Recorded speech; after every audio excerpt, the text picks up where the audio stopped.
Kali ini aku akan membagikan cerita tentang pengalaman yang kualami beberapa minggu yang lalu, tepatnya di daerah Mijen, Semarang. Bismillahirrahmanirrahim. Assalamualaikum warahmatullahi wabarakatuh. Namaku Nirwan. Aku siswa yang baru saja lulus SMK tahun ini. Di sela libur panjang, saat itu temanku Reza menawarkan proyek kerja di Semarang. Karena tidak ada kegiatan apa-apa, aku pun semangat ikut dengannya. Ya lumayanlah untuk nambah-nambah uang jajan. Begitu pikirku. Akhirnya kami berangkat pukul 5 pagi menuju Semarang dengan motor Reza temanku. Pekerjaan berjalan lancar. Setelah kami selesaikan pekerjaan itu, kami pun lantas pulang ke rumah kami di daerah Mijen. Sesampainya di rumah, saat itu sudah hampir tengah malam. Reza temanku pun izin pamit pulang. Ketika aku akan masuk ke rumah, wah, dikunci. Pakai dikunci segala sih. Ma.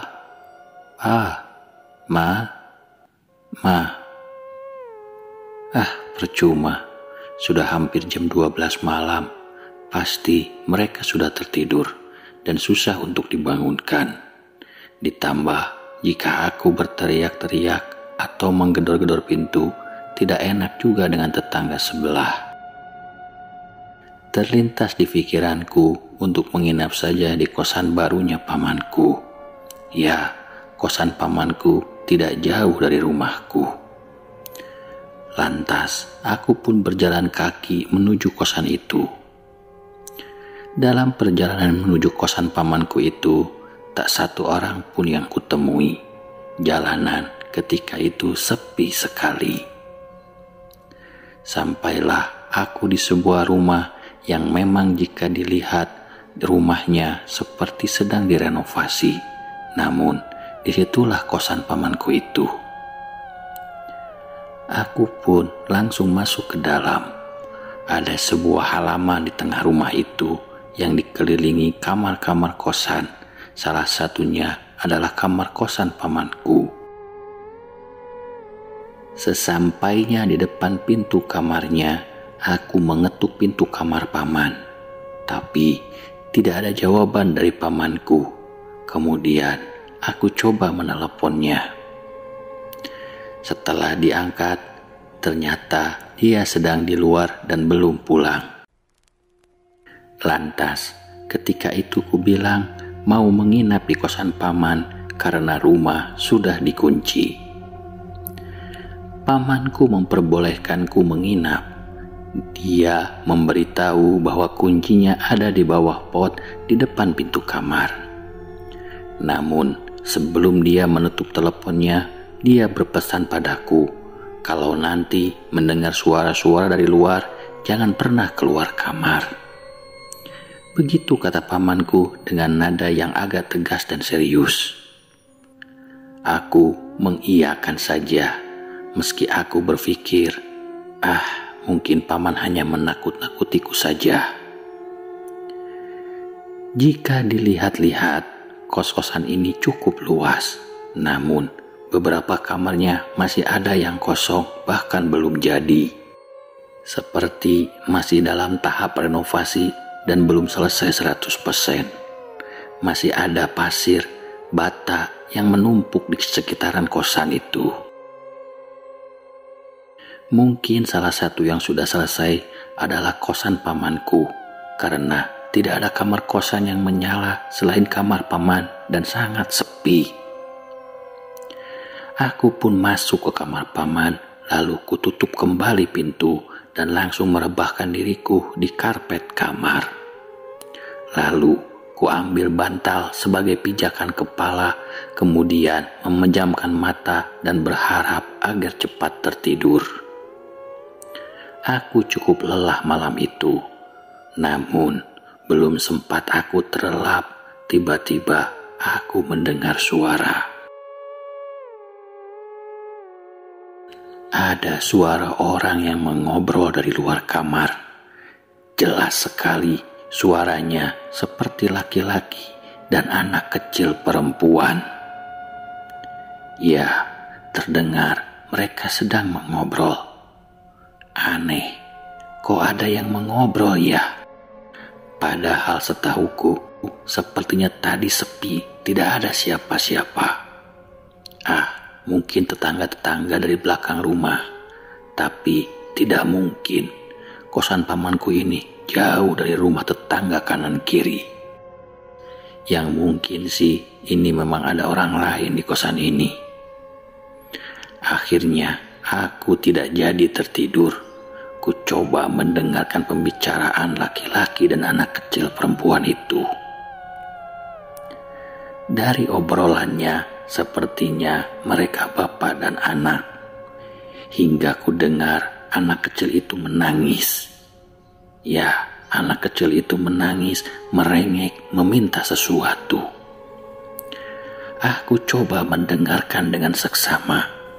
Aku masih bisa mendengar meskipun samar-samar. Anak kecil itu meminta daging angsa. Aneh, kok anak kecil minta daging angsa ya? Baru kali ini aku mendengar hal seperti itu. Dan tak lama kemudian, suara anak kecil dan obrolan itu pun hilang, tidak terdengar lagi. Tapi ada suara lain seperti suara langkah kaki, namun agak aneh terdengar. Suara itu semakin jelas. Entahlah, itu mungkin saja pamanku yang sudah pulang. Ya, soalnya suara itu terdengar seperti langkah kaki. Hingga suara langkah kakinya pun berhenti tepat di depan kamar pamanku. Lalu ada yang mengetuk pintu. Tok, tok, tok, tok, tok, tok. Paman, apakah paman itu? Begitu kataku. Aku pun segera menuju pintu depan dan membuka pintunya. Dan ketika ku buka pintu itu, tidak ada siapa-siapa di depan kamarku. Di depan kamar kos ini tidak ada siapa-siapa. Lantas, yang mengetuk pintu tadi atau bahkan laki-laki dan anak kecil yang kudengar mengobrol sebelumnya itu, siapa? Seketika bulu kuduku merinding berdiri dari ujung kaki sampai ujung kepala. Lantas, aku pun cepat-cepat kembali ke dalam dan menutup pintu. Aku ambil handphoneku dan coba menghubungi teman-temanku melalui grup WhatsApp. Ku ajak mereka agar mau menginap menemaniku di sini. Tak hanya sampai di situ, aku pun mengirimkan voice note ke beberapa temanku yang lain. Guys, gue lagi di kosan paman gue, sendirian. Dan ini mengalami kejadian aneh bro. Pokoknya buruan kalian datang ke sini, nginep sinilah. Buruan ya, ntar gue Sherlock, oke? Please. Tanpa pikir panjang, teman-temanku pun langsung merespon dan berkata akan segera menuju kosan pamanku ini. Singkat cerita, beberapa temanku yang rumahnya tidak terlalu jauh pun berdatangan. Kemudian Reza yang ikut datang menanyakan apa yang terjadi. Ketika itu aku tidak mau membahas, namun setidaknya aku lega banyak yang menemaniku di sini. Tak terasa jam sudah menunjukkan pukul 1 malam. Kami pun lanjut mengobrol di halaman luar di depan kamar kosan pamanku itu yang sekelilingnya adalah kamar yang kosong. Teman-temanku terus membujukku untuk bercerita kejadian seram apa yang kualami tadi. Aku pun akhirnya menceritakan apa yang kualami, dan ketika itu suasana pun jadi cukup serius dan menegangkan. Salah seorang temanku pun berkata, mungkin itu hal yang wajar karena di belakang kos-kosan ini adalah tempat pemakaman umum. Benar juga, aku merinding mendengarnya karena aku baru saja teringat memang di belakang kos-kosan ini tempat pemakaman umum.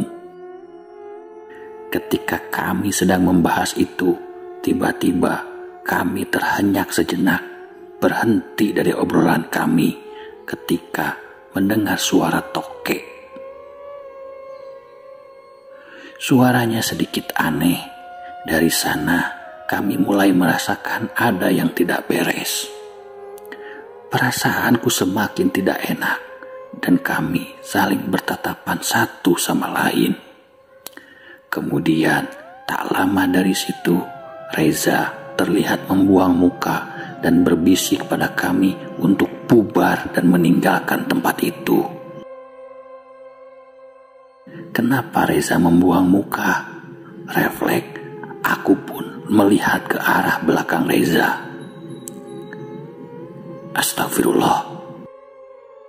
Terlihat dengan jelas ada sesosok makhluk terbalut kain putih lusuh berdiri mengintip kami dari balik jendela salah satu kamar kosong di kosan itu. Itu adalah pocong. Dan ketika itu, setiap dari kami melihat hal tersebut. Wajahnya membelalak, seperti seakan-akan marah pada kami. Wajahnya terlihat kering dan hitam seperti terbakar. Kami semua berlarian panik keluar dari kos-kosan itu. Ketika kami berlarian, semerbak tercium bau busuk, anyir yang sangat menyengat seakan terus mengikuti kami. Hingga di depan, aku melihat jalan gang keluar dari kosan itu. Ku coba untuk meyakinkan lagi dengan menengok ke belakang. Sosok itu masih menampakkan dirinya berdiri kaku sambil melotot di tengah jalan, menatap ke arah kami seakan mengusir kami untuk tidak kembali lagi ke sana. Samar-samar aku mendengar suara, atau entah hanya di alam bawah sadar batinku, aku mendengar suara laki-laki yang sepertinya mengusir kami. Aku terus berlari sampai akhirnya kami pun bisa keluar dari jalan kosan itu. Tanpa banyak bicara, kami pun memutuskan untuk pulang ke rumah masing-masing, dan aku menginap di salah satu rumah temanku sampai pagi. Setelah kejadian itu, besok sorenya kami kembali lagi ke kosan pamanku dan berharap paman sudah ada di sana. Untungnya pamanku sudah ada. Lalu aku menceritakan apa yang kualami di sana bersama teman-temanku. Pamanku terkejut ketika aku berkata bahwa ketika mendengar suara aku membuka pintu. Padahal sudah diwanti-wanti oleh pamanku.